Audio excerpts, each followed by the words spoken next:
Former President Donald Trump clashed with a judge when he testified at his fraud trial in New York. Trump was reprimanded several times during his 4 hours of testimony. Fox's Madeline Rivera reports from Washington.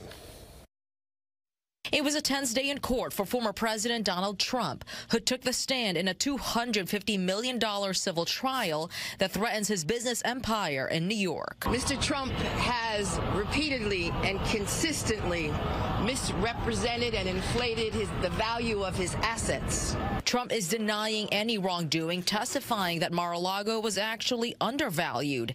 And he claimed any overstated estimates of his properties would be, quote, non-material because he says he's worth billions.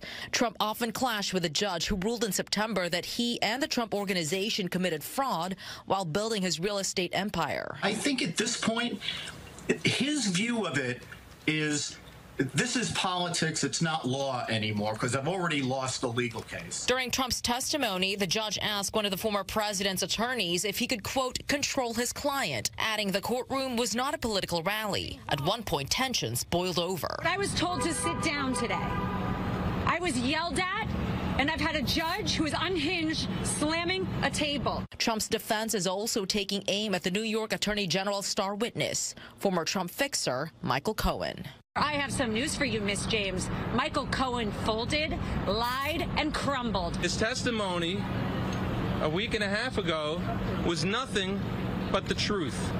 The trial is expected to unfold until late December and is just one of Trump's ongoing legal battles as he pushes for a return to the White House. In Washington, Madeline Rivera, Fox 4 News.